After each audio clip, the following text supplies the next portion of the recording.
আপনারা এখন শুনছেন বিশ্বের বিখ্যাত কুখ্যাত শিল্পী, টেরা শিল্পী, ডাইরেক্ট শিল্পী, দড়িসিরা শিল্পী টমের গান, টমের গান, টমের গান। ওরে প্রেম প্রীতি হায় হায় রে, ওরে প্রেম প্রীতি ভালোবাসা আন্দার মেথিক পাস, আমারে ধরাই দিচ্ছে ইয়ামুটা একটা আইকা উলাবাস। পীড়িত করিয়া বুদিনি যাব আমি কটকাইয়া রে। ওই প্রেম করিয়া জীবন আমার টানা টানা রে, এখন আমি ভিক্ষা করি 3 রাস্তার মুড়ে। ওরে প্রেম করিয়া জীবন আমার টানা টানা রে, এখন আমি ভিক্ষা করি 3 রাস্তার মুড়ে। সুপ্রিয় দর্শক বিন্দুগণ, তোকে ভুল কইছি, সুপ্রিয় দর্শক বিন্দুগণ, আমাদের কুখ্যাত মারুতারু শিল্পী, ডাইরেক্ট শিল্পী, টেরা শিল্পী, দড়িসিরা শিল্পীর গান শেষ হয়ে গেছে। এখন তাদের মধ্যে একটা রোমান্টিক মুড হয়েছিল, আর যেটার কারণে টম একেবারে তব্দা হয়ে গেছে, তো বলতে গেলে একটা তক্তা হয়ে গেছে। আহারে আমারে সুন্দরী একটা কিস দিয়া দিল রে, ওরে জীবন তো আমার সার্থক। দেখছে রে বাইক, সারা রাত টম ঘরে ছিল না, এখন সকাল 9:30 হয়ে গেল, এখনো টম ঘরে নাই। ব্যাপারটা কিছুই বুঝতাছি না। মামু, আমি কিন্তু বুঝতে গেছি টম কোথায় আছে। টম যে খারাপের খারাপ, নিশ্চয়ই টম কোনো না কোনো মাইয়ের পিছনে আছে। আসলে ওই পাশের প্লেটে নতুন ভাড়াটিয়া সুন্দর একটা বিড়াল আসছে, গিয়া দেখো ওর পিছনেই টম আছে। হরে বাইক, হ্যাঁ নিশ্চয়ই টম ওখানে আছে, কারণ টম যে খারাপের খারাপ। চল এখনই গিয়া দেখি টম কোথায় আছে। এইদিকে আবার প্রচুর পরিমাণে চাঁদ উঠেছে। এ জেরি মামু, দেখো দেখো, ওই যে টম একলা একলা নাচতাছে পাগলের মতো। বুঝলাম না, আশেপাশে কোনো সুন্দরী বিড়াল থাকবে তো দূরের কথা, সুন্দরী বিড়ালের গন্ধ সিটা কাটাও নাই, তাহলে টম একলা একলাই নাচতাছে। ব্যাপারটা কেমন যেন একটু পাগল পাগল মনে হচ্ছে। আর টমের পায়ে এত সুন্দর জুতা কোত্থেকে আনলো?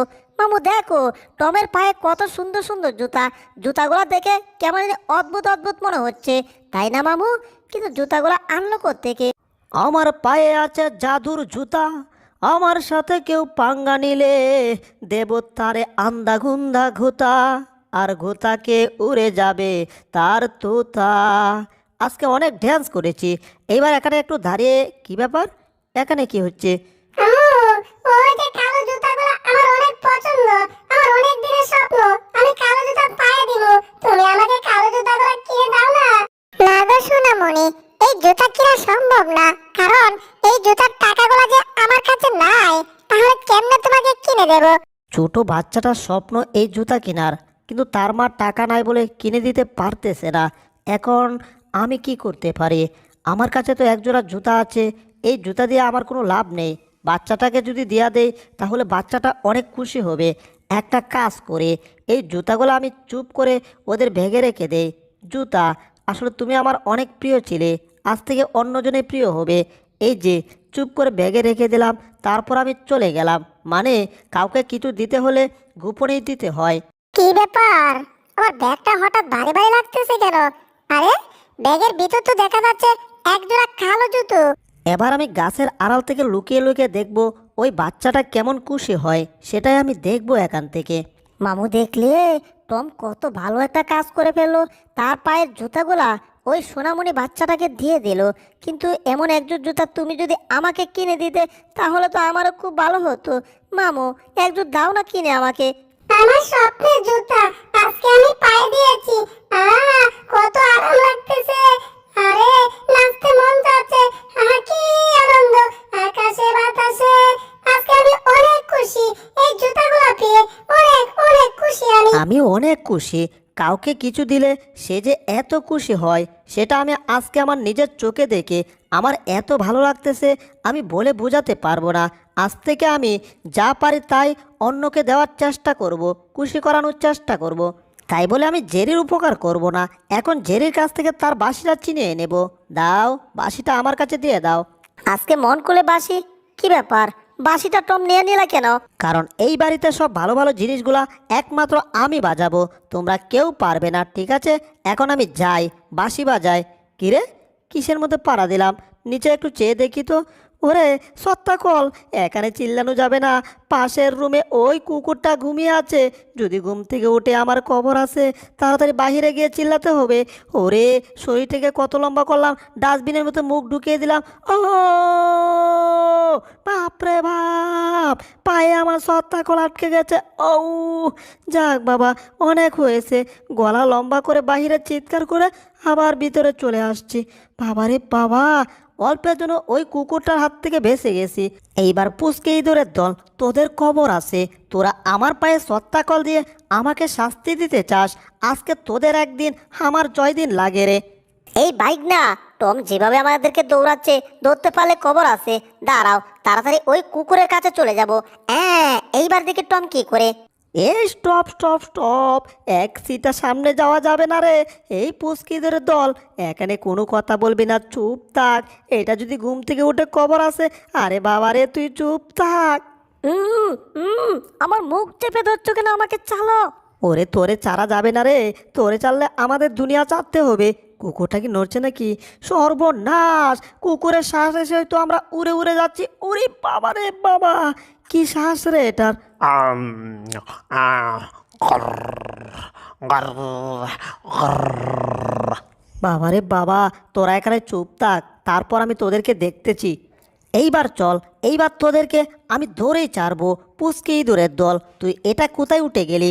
ইয়াহু! আর পিচ্চিটা, ওরে এটা আমার মুখে টমেটো ডিল মারতাছে রে। এই তোর খবর আছে রে আজকে। উরি, গাজর দিয়া ডিল মারছে। এইবার তো ডিল দিয়ে আমাকে উগান্ডা পাঠিয়ে দিল রে বাবা। ও বাপরে বাপ, কোমরের মাজাটা মনে হইতেছে বাইঙ্গে গেছে। সমস্যা নাই, জেরির খবর আছে। আমার চোখ, নাক, মুখ, কান সব ফল ফলান্তি দিয়ে ভরে লাইছে। পুচকে ইঁদুরের বাচ্চা, তোর খবর আছে। আজকে তোর একদিন আমার জয় দিন লাগে রে। কিন্তু ইঁদুরটা গেল কই? হই হই রই রই, ইঁদুর এবার গেল কই? হই হই রই রই, জেরি এবার গেল কই? টম, আমাকে দৌড়ানোর ফল কিন্তু ভালো হবে না। এবার বুঝবা তারা কিন্তু। সর্বনাশ, এরা কারা? এই গেলাম রে পড়ে।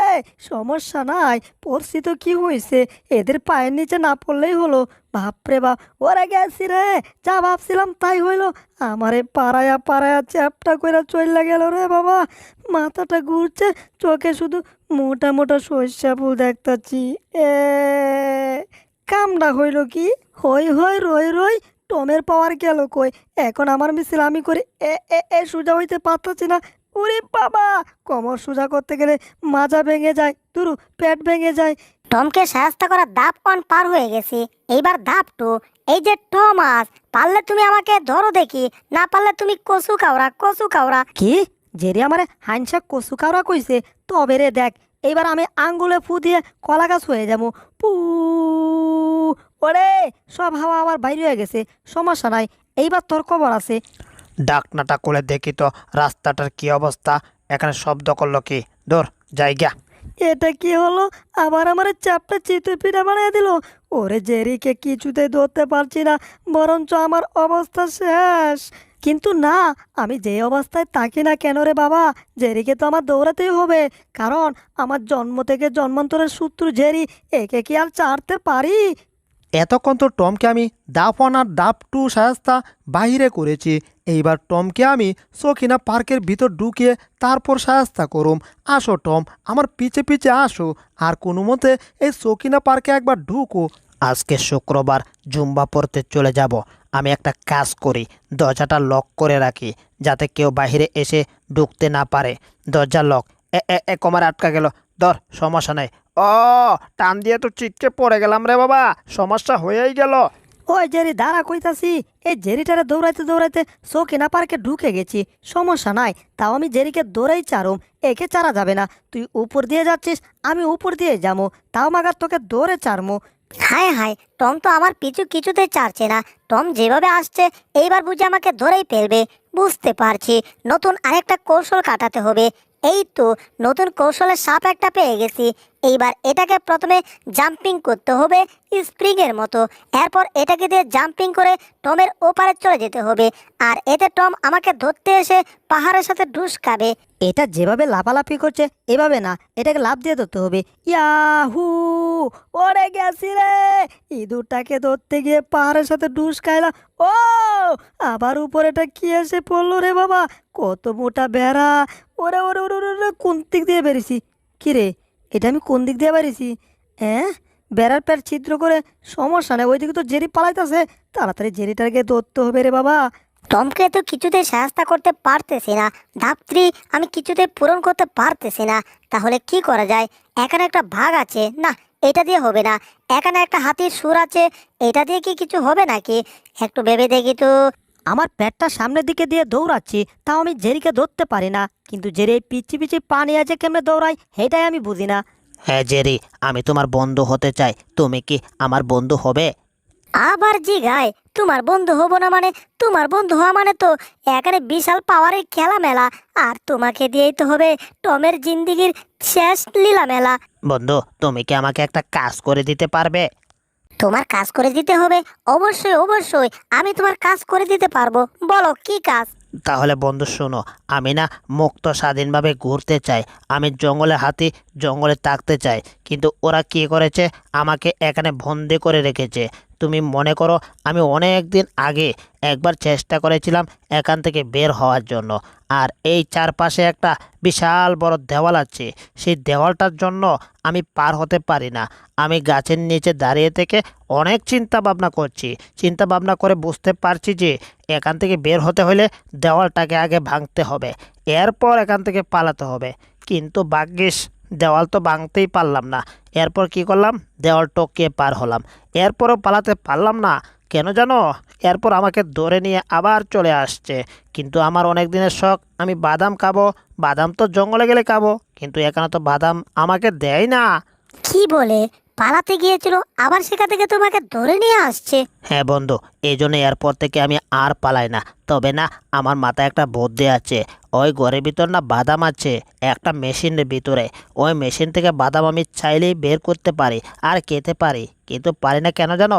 এই পার্কের ভিতরে সিকিউরিটি গার্ড আছে, ওরা দেখে ফেললে মালিককে বলে দেবে, আর মালিক এসে পড়লে আমাকে ঠুস করে গুলি করে মেরে ফেলবে। হ্যাঁ, আমার তো আবার মরার শখ নাই। দেখো জেরি, এই যে মেশিনটা, এইটার ভিতর কত মজার মজার বিস্কিট আছে, বাদাম আছে, কিন্তু এই টম মনে হয় আইতাছে।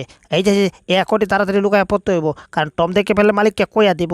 আর মালিক যদি জানতে পারে আমি বাদাম চুরি করতাম, বিস্কুট চুরি করতে পারছি, তাইলে আমার খবর আছে। হ্যাঁ, তাহলে দেখো, টম কিছুই বুঝতে পারবে না যে আমি চুরি করতে গেছিলাম। আমি সোজা বালা হাতের মতো বসে থাকবো। কিরে, জেরিকে তো কোথাও দেখতে পাচ্ছি না। তার মানে জেরি এখান থেকে পলাইছে। পুচকে ইঁদুরের বাচ্চা, তোকে অল্পের জন্য ধরতে পারলাম না বলে তুই আজকে বেঁচে গেলি। কিন্তু এটা কোথায় থাকতে পারে? কি রে, এটা আবার কিসের মেশিন? ওরে, ভিতরে কত মজার মজার জিনিস দেখা যাচ্ছে রে। ও, এ তো দেখি বাদামের প্যাকেট রে বাবা। যা খাওয়ার জন্য আমি দিন রাত 26 ঘন্টা তুকুর মানে 24 ঘন্টা পাগল থাকি। কে একটা কাজ করে, বাটন টিপলে তো বাদাম পড়বে, তাই না? দিলাম টিপ, ওরে বাদামের একটা প্যাকেট পড়ে গেছে, আস্ত প্যাকেট। তাইলে তো আর কথাই নেই। এই তো সুযোগ পাইয়ালছি। এইবার টমের এখান থেকে আমি বাদাম চুরি করে খাবো, টম বুঝতেই পারবে না। জেরি, তুমি এখানে থাকো, আমি আগে বাদাম চুরি করে খাই। আরে আমাকে সামনে থেকে সরো। আরে আমি আটকাইছিলাম টমের এখান থেকে বাদাম চুরি না করার জন্য, আর কি করলো, আমাকে পাড়া দিয়ে চ্যাপটা বানিয়ে চলে গেল। তার কথা একটাই, সে টমের এখান থেকে বাদাম চুরি করবেই করবে। বাপরে বাপ, তাড়াতাড়ি সোজা হই, কারণ এখানে অঘটন ঘটতে পারে, আর এগুলো আমারই সামলাইতে হইব। সর্বনাশটা হইতাছে রে আজকে, না জানি কি আছে কার কপালে। এই তো, এবার বাদামের প্যাকেট তুমি চিচ্ছ, আর তুমি উপরে ডিল দিয়ে কেটে যাবে, আর সেই বাদাম আমি নিয়ে নেব, আমি খেয়ে ফেলবো, আর তুমি হা করে এখানে বসে থাকো। ইয়া ক্যা হুয়া? এই বাদামটা উপরে ঢিল দিলাম, আমার মুখে এসে পড়বে, কিন্তু বাদাম আমার মুখে পড়লো না। কি রে, আমার প্যাকেট থেকে মনে হয় কেউ কিছু নিচ্ছে, কিন্তু এখানে তো আশেপাশে কাউকে দেখতে পাচ্ছি না। এটা কি তাহলে কোনো ভূত টুত হতে পারে, না অন্য কিছু? কিছুই তো বুঝতে পারছি না। আমার বাদাম যাচ্ছে, এটা কি? এ হাতির সুরের মতো দেখা যাচ্ছে নাকি? এই উপরে যে ওরে গেছি রে, এ তো হাতি। ওরে বাবা, পালাই পালাই, এখানে নাই। জেরি দেখো, টম পলাইছে, সব বাদামগুলো এখানে ফেলে রেখে চলে গেছে। হাতে বন্ধু, মোটকো বন্ধু, ঠিক আছে, এবার আর তোমার ভিতরে যাওয়ার দরকার নাই। আমি পিচ্ছি, আমি ভিতরে যাচ্ছি, আর এই বাদামগুলো নিয়ে এখনই চলে আসছি। এই যে দেখো, সব বাদাম এখন তুমি খেতে পারবে, কোনো বাধা নাই। আমি তো এটাই চাই, যেমন চা তাকাবো, কেউ বাধা দিতে পারবে না, বুঝলে জেলি বন্ধু? আমি সব বুঝি, এই জন্যই তো আমি তোমার জন্য বাদামের প্যাকেট নিয়ে আসলাম। হায় হায়, তুমি তো মেশিনটা একেবারে চ্যাপটা করে সাইরা দিছো রে বাবা।